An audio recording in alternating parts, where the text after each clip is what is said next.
Hello friends, RM study 99 के YouTube channel में एक बार आप सभी का फिर से स्वागत है।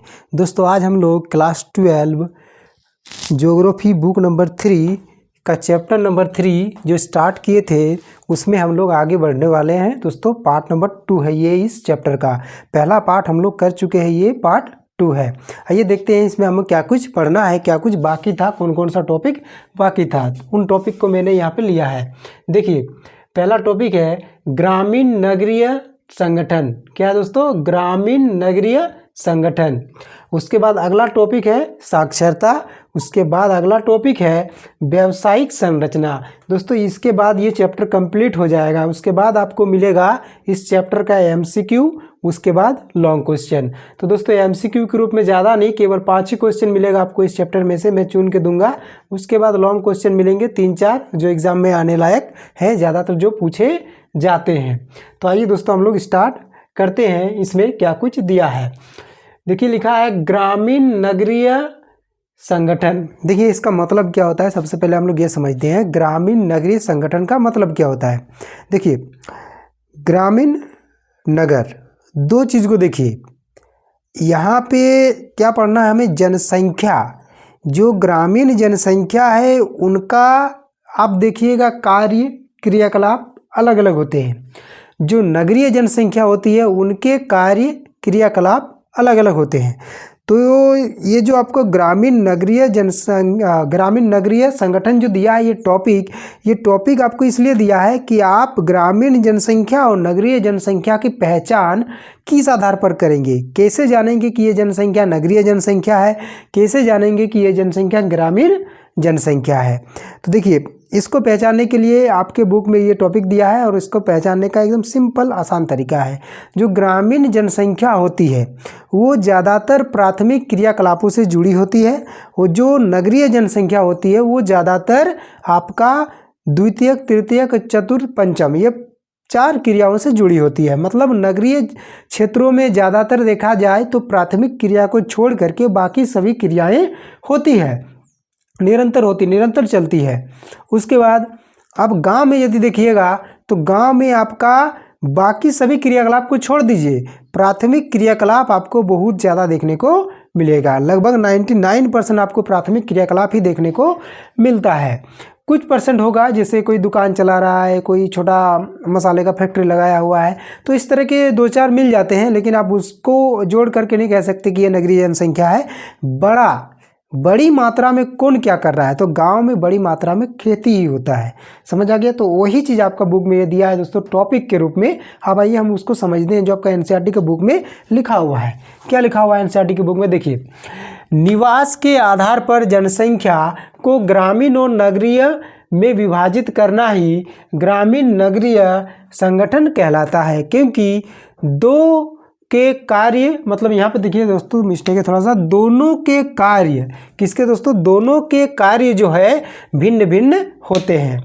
जैसे देखिए यहाँ पे नगरीय आजीविका, मतलब नगरीय लोगों के जीवन जीने का जो तरीका होगा वो क्या होता है। देखिए, नगरीय लोगों के जीवन जीने का तरीका में देखिए आपका आएगा द्वितीय क्रियाकलाप, यानी मान लीजिए वो किसी उद्योग, किसी फैक्ट्री, किसी कल कारखाने में काम करेगा।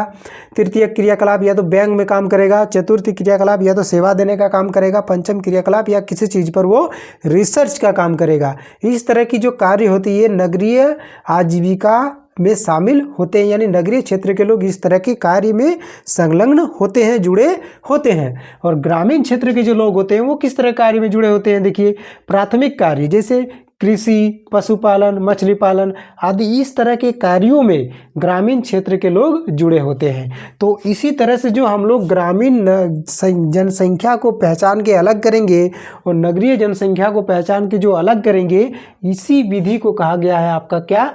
ग्रामीण नगरीय संगठन। सीधा सीधे एग्जाम में पूछेगा, आप इस तरह से लिख सकते हैं। और अगर ये पूछे तो 2 नंबर का पूछेगा या 2-2.5 नंबर का पूछेगा, उससे ज़्यादा नहीं पूछेगा। नेक्स्ट देखिए क्या है दोस्तों? साक्षरता। सिंपल सा, आप साक्षरता यानी आप पढ़े लिखे किसको कहेंगे? साक्षर आप किसे कहेंगे? वह व्यक्ति जो अपने सामान्य जीवन में थोड़े बहुत पढ़ सके, हिसाब रख सके चीज़ों को समझ सके, इसी चीज़ को आप क्या कहेंगे? साक्षर कहेंगे। इसके हिसाब से साक्षर इसी तरह होना चाहिए। हम लोग का बुक में भी यही दिया है कि साक्षरता क्या होता है, जो अपने दैनिक जीवन में गुजारे के लिए सामान्य लिख पढ़ सके या बातों को समझ सके, लोगों द्वारा दिए गए बातों को या लोगों द्वारा कहे गए चीज़ों को समझ सके, अपने जीवन में ढाल सके, ला सके, उसी को हम क्या कहेंगे, साक्षर कहेंगे। तो देखिए आपके बुक में क्या दिया है, मैंने उसको लिखा है यहाँ पे देखिए, जब कोई व्यक्ति अपने सामान्य जीवन में लिख या पढ़ सके, समझ सके, साक्षरता कहलाता है या फिर से वो साक्षर कहलाएगा। नोट में देखिए, किसी देश के आर्थिक और सामाजिक विकास का सबसे बड़ा सूचक क्या है कि साक्षरता, वहाँ की साक्षरता। वहाँ की साक्षरता से कैसे पता चलेगा दोस्तों, वहाँ के लोग साक्षर कितने, पढ़े लिखे कितने हैं। आप अगर इस बात का अंदाज़ा लगा ले, इस बात का आंकड़ा निकाल ले, तो आपको पता चल जाएगा कि वो देश कितना ज़्यादा विकसित है, वो समाज कितना विकसित होगा, वहाँ की अर्थव्यवस्था कितनी विकसित होगी। आप देख लीजिए, जापान की देख लीजिए। तो इसी तरह से हम लोग देश में देख लीजिए, आप दिल्ली को देख लीजिए, केरल को देख लीजिए। तो इस तरह से जहाँ की साक्षरता ज़्यादा है, वहाँ की आर्थिक विकास, वहाँ की सामाजिक विकास, इस तरह की चीज़ें आपको बहुत ज़्यादा देखने को मिलेगी और बहुत ऊंचे हद तक देखने को मिलेगी। अगला टॉपिक क्या है दोस्तों, जो छूट गया था हम लोग का, व्यावसायिक संरचना। देखिए व्यावसायिक संरचना में क्या होता है, पहले मैं आपको इसे समझा देता हूँ। देखिए व्यावसायिक संरचना, आयु वर्ग को हम लोग जितने चाहे कैटेगरी में बांट ले, लेकिन आपके बुक में दिया है लगभग 4 कैटेगरी में इसको बांटा गया है। पहला है आपका 0 से लेकर के 4 वर्ष, उसके बाद दिया है 4 से लेकर 10 वर्ष, 10 से लेकर के दिया है आपका 14 वर्ष, 14 से लेकर के आपका 15 से लेकर के दिया है 59 वर्ष, उसके बाद दिया है 59 वर्ष से अधिक उम्र के लोग।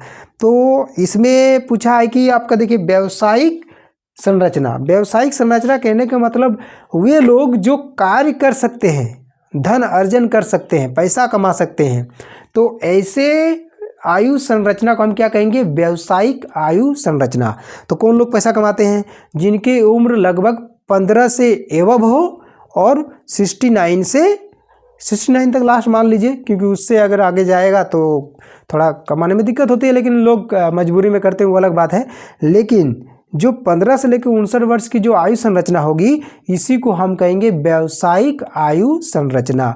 दोस्तों यही आपके बुक में दिया है, आप देख लीजिए, मैंने बुक से हटकर एक भी टॉपिक नहीं बताया है। देखिए आपका यहाँ है ग्रामीण नगरीय संगठन, उसके बाद है साक्षरता, फिर आपका लास्ट टॉपिक क्या दिया है, व्यावसायिक संरचना। इसी को हम लोग एक बार पढ़ चुके थे दोस्तों कि आयु लिंग संरचना में भी इसको हम लोग पढ़ चुके थे, आयु लिंग पिरामिड में भी हम लोग इस चीज़ को पढ़ चुके थे। तो दोस्तों हम लोग NCERT के बुक को ही कवर करते हैं, दूसरा बुक नहीं करते हैं। ठीक, थैंक यू।